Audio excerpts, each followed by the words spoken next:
Hello, and welcome to our gardens. Well, I don't think I can live in denial anymore. It is officially the end of this gardening season. This is a wonderful time to reflect and to plan ahead. So in today's episode, we pay another visit to Meadowy Mint Nursery for the BBA Student Success Program's Fall Festival, and we learn the secret to their renewable heat source. So we're growing plants here now with the cleanest heat possible. It's cordwood from the surrounding mountains, burned here, so it's truly local plants grown with local heat. Then we'll walk through the forest of the beautiful Boorne Brook Farms and explore the fungal kingdom with an expert forager. You know, if there's any doubt, you go without, period, no matter what, all right? Even this man, who's eaten hundreds of different mushrooms and different species, if I don't know 100%, no go. And I'll be gathering leaves and planting spring bulbs.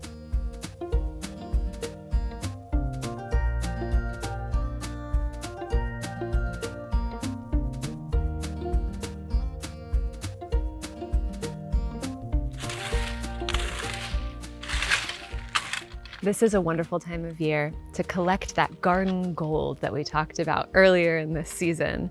Leaf molds. We have so many of these incredible resources all around us. When the trees shed their beautiful leaves, it's an opportunity to create some real garden magic.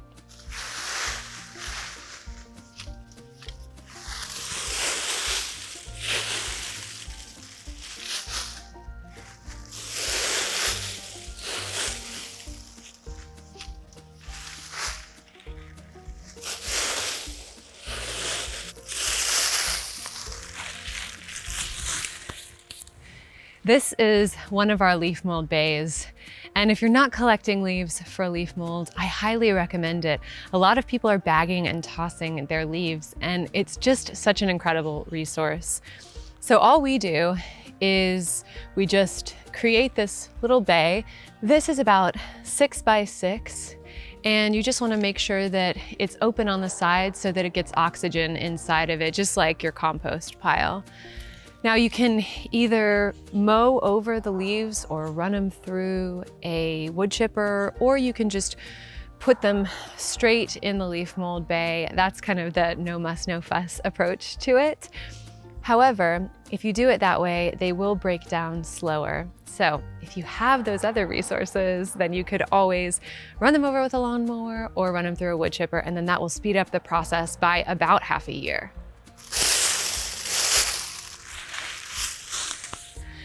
As you can see, I have a lot of work to do. There are leaves absolutely littered all over. But once you've filled up your leaf mold bay or whatever it is that you're keeping your leaf mold in, then you basically just have to make sure that it stays pretty wet. Here where we are, it's gonna likely stay as wet as it needs to without you having to come out and hose it down. Then you just wanna make sure that you wait 6 months to a year. And the way to tell that it's ready is that it's nice and crumbly and rich. And I showed you that at the beginning of the year when we were planting our potatoes. This is a fantastic renewable resource like we talked about. You know, these leaves are gonna form every year and they're gonna fall every year. And we can use this incredible, incredible gift that we have.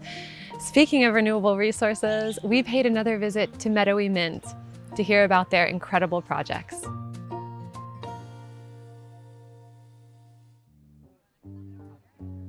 We partnered with the Success Program at BBA, Burton Academy, the high school in Manchester, to have their Success Scholars here for an event. That program is about giving those kids special opportunities to socialize and interact with the community. So they were here painting pumpkins and listening to live music and doing their thing. I think fall is the most beautiful season. I love the natural decor, like the weird gourds and pumpkins and black grasses and chrysanthemums and asters and sunflowers. It's just like so much fun to play with. It's a great season for decor. The season has been great and very rewarding. We've grown more plants than we ever have before. We've had more people from the community here for our events than we've ever had before. It's been terrific.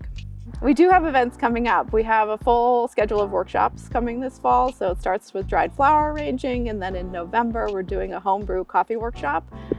with our barista, who's a total coffee pro. And then when we get to the holidays, we're doing tabletop boxwood trees and wreath making, which are really fun. It's coffee and wine tasting and super festive. We're entering our second season with a totally redesigned heating system. We worked with Efficiency Vermont and the USDA Rural Energy for America program to rethink how heating works at Meadowy Mint. So rather than a variety of fossil fuel systems, we now have a consolidated high-efficiency wood boiler system. So it's high-tech European technology. They're Froling boilers. It's a 1.3 million BTU system, which now heats our retail store, our tropical greenhouse, all of our production spaces. So we're growing plants here now with the cleanest heat possible. It's cordwood from the surrounding mountains, burned here. So it's truly local plants grown with local heat. Yeah, they're like 2 complex furnaces from Austria that have computers in them, multiple sensors, gauges. I mean, you can hook them up to Wi-Fi. That's our project for this year. But what happens is basically the hot water comes out of them. They go through that central pipe and there's a T right there. And that is actually where everything happens, is that if there's a draw for hot water through thermosiphoning, the heat goes where the heat wants to go. And if there's a demand for it, it'll take that right and head north to the other greenhouses and into that manifold where the hot water splits up. If there isn't a call for heat and it's sunny during the day and the greenhouses are warm, they're heating up through thermal heat, then they go into these storage tanks, which are basically the equivalent of a battery, if you think about it like that. Is that during the day we build our charge, the sun goes down, and then we use that charge to get us to when the sun comes up in the morning. We're a garden center that stays open for the winter, so we invite the community to enjoy a coffee in our tropical greenhouse. We have good Wi-Fi. We also have a huge tulip growing operation in the winter. So this year it's 30,000 tulip bulbs will be forced in our greenhouses that's made possible because of the heating system. And in November, we open back up subscriptions to our Tulip Club, where you can sign up to come pick up or have delivered a bunch of tulips to you for 8 to 10 weeks in the winter. These are fancy, fun, weird, colorful tulips that are a real joy in the darkest of months here. I mean, one of the things I'm looking forward to is the holiday season at Meadowy Mint. It's a special time of year. We have Vermont Christmas trees and we make our own wreaths and have berries and seasonal decor. It's another really festive and fun season here. I invite people to look for us on social media. We're very active there. Check out the website. We post all of our updates there. And you can sign up for an email list where we promise not to barrage you, but it's where you'll find out about sales and workshops and events and things.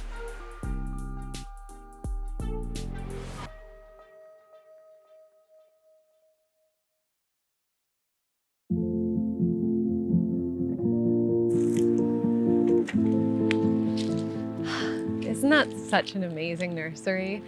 I'm really interested in taking one of their winter classes. Their crew there is so talented, so I hope that I get to see you there. Now we are going to be planting some spring bulbs.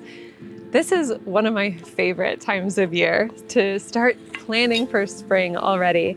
I have here this best purple tulip, and I'm thinking that this year, what I want to do, last year I did these kind of clusters and groups.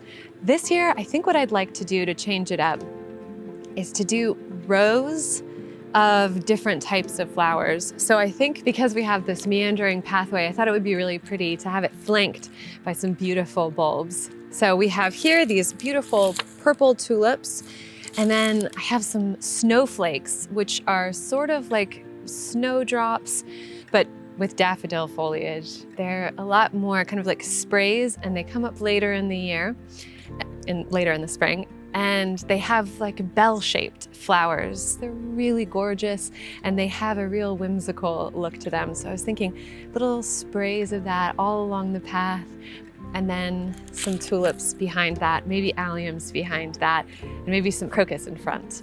Okay, so I'm gonna go ahead and start this process of just kind of laying out some tulip bulbs here. Just chucking them on the ground. Okay. And then I'm gonna go ahead and start planting. So I'm gonna be working my way down either side of our cottage garden. And it's gonna look really pretty.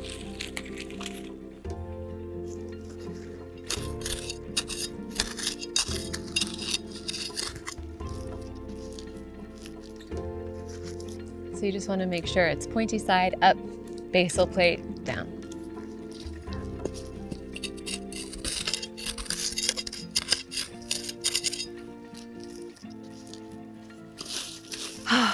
Well, I have a lot of work to do. We had the opportunity to visit the beautiful Boorne Brook Farms, where we went foraging with a real mushroom expert. Locally here in central Vermont, a lot of people like to call me the Mushroom Man or the Green Mountain Fun Guy. Careful here. In the Orient, they call this the mushroom of immortality. Just call me Ian. We don't really eat them. They're very tough, chitin-based. Even this man, who's eaten hundreds of different mushrooms and different species, if I don't know 100%, no go. I'm a professionally trained French chef, culinary educated, and that work is mostly in the past, and today I have a business called Green Mountain Fun Guy. We work with medicinal and choice edible mushrooms. We make extracts like teas and tinctures and some food, but these days moving much more into workshops where we take people into the forest and we teach them about safety and sustainability and working with how to read a field guide. They're pretty difficult. All the different components of a mushroom. How to identify, where to look, when to look. You know what I mean? There's a lot of lookalikes. Now these look to be a type of Pholiota, and some of which are edible, some of which are very toxic. We're gonna leave those. Almost want to be a turkey tail, but without, see, the turkey tails are white on their pores on the bottom. Okay, that's not very white. They also tend to present themselves in rosettes, rounded. Okay, so usually you'll see one or two rosettes. There's a false turkey tail that's out there, and it's not going to kill you, but it's not going to do much for you. So that's when I'm going to leave that. Basically, where I was 20 plus years ago, I'd take people to that moment. And if I had had someone similar to myself then, I probably would have gone to get my doctorate, and I'd be a super mycologist these days, but I'm just a really great mushroom forager. Make sure that you have a nice basket, and it's important to have something, a basket, because when we're carrying mushrooms, you're dropping spores as well. You don't want to have a bag that's not going to allow the mushroom to let it do what it's meant to do. But the workshops are great because it really soothes a lot of fear that people have about the fungal kingdom. So today the business is mostly about education, inspiration. I really want to get our community out into the forest and just bathe with Mother Nature. These specific reishi they've passed. They really like to flush, and that's just the word of them coming out of the ground, okay, or coming out of their substrate where they're growing. But they are going to come out, and their fruiting bodies are going to be fresh, generally in June. And sometimes they'll persist into August, maybe September, but usually June, July is when you're going to find a reishi. It was a big deal with royal families, big deal. And these are incredibly high in beta-glucans, which balance your immune system. They have enormous amounts of antioxidants to cast out oxidation from your body. They're antiseptic. How did I get into mushrooms? Wow. Honestly, I grew up, I hated mushrooms. It's actually related to the reishi mushroom. They're in the same genus, the Ganoderma genus, but this is the artist conch. I'm just gonna take a little guy off so we can look at them.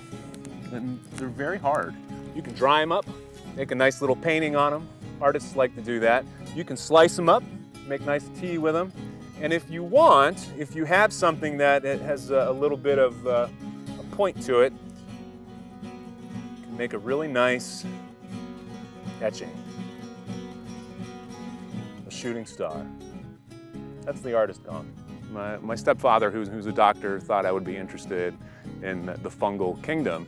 I'd go hiking a lot and would be out in nature a lot, and it was intriguing. All of these different species, all of these different shapes and forms and colors in these different places. And I got into it just curiosity. But this is the chaga, and there are lookalikes. Many other species that have died sort of look like a crumbly, charcoal, burnt, yuckiness. But what the chaga has on the inside of it, I'll break a little piece off here, it's gonna be almost orange, like an orange brown. And on the outside, this has some birch bark attached to it. You can see it a little better up here. It's gonna look like burnt wood. Every season,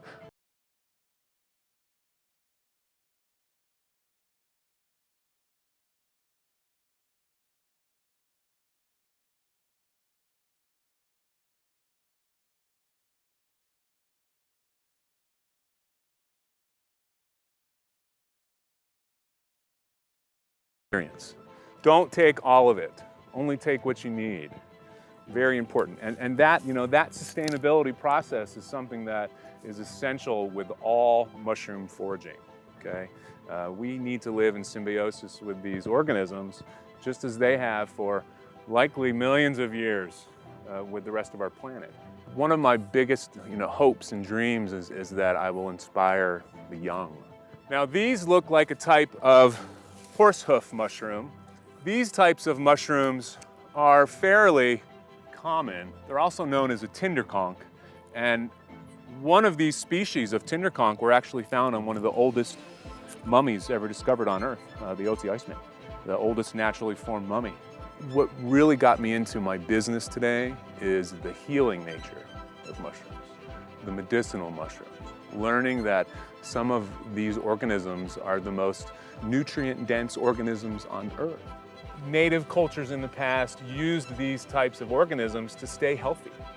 Many of them were referenced as, the gift from God. To be honest with you, if doctors weren't around, this would be our go-to. Here today, we were really very fortunate to be invited by Jeff, the owner of Boorne Brook Farms.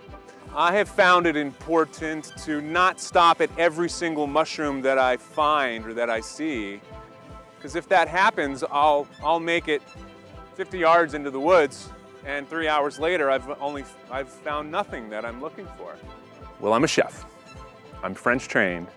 I love the way they taste. Yeah. What's funny is I don't like mushrooms from the store. Now today, I would love to find a hen of the woods. The hen of the woods, the maitake mushroom, is one of my all-time favorites. It's a choice edible, it's a medicinal, high in antioxidants, adaptogens, great for the immune system. And when you bread them and fry them up, it's a lot like fried chicken. Time goes fast when you're having fun. I'm a fun guy. You can go right online to my website, greenmountainfungi.com. The season's pretty much over for 2023, but we'll have an updated calendar this winter, and I'll have many dates, but beginning from May all the way into October. And when in doubt, you don't always have to go without. Give me a call. No big deal. I'm a nice guy. I'm a fun guy. As the weather slowly gets colder and we put the garden to bed for the year, it's the ideal time to reflect on this past season.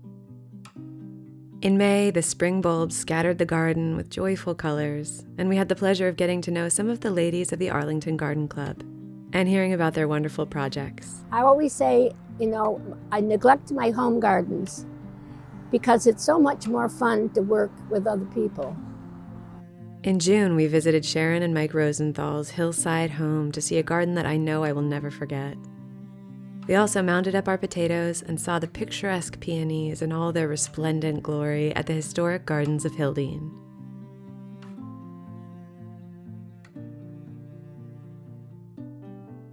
In July, we visited Meadowy Mint Nursery for the first time, met a couple of mushroom farmers, and harvested our leafy greens. In August, we toured Roger Cooper's spectacular English garden, had tea with a local herb farmer, and picked some delicious homegrown veg. And in September, we learned about a creative community project, strolled through a sensational sculpture garden, and spread some seeds for next year. What a glorious season it's been. Well, it's so nice to reflect on this beautiful year that I've gotten to spend with you. Thank you so much for being here. It's been absolutely wonderful for me to share with you, to share all of these incredible gardens that we've had the privilege of visiting. And I just wanted to invite you to really enjoy this winter. Give over to that hibernation period and take really good care of yourselves. Take good care of each other. And please let us know if you'd like to see more of our gardens. We've loved doing it and we would love to continue doing it next year. And until then, have a beautiful winter. Bye-bye. If you'd like to support this program and others like it, you can donate by going to GNAT-TV.org/donate. Thanks for watching.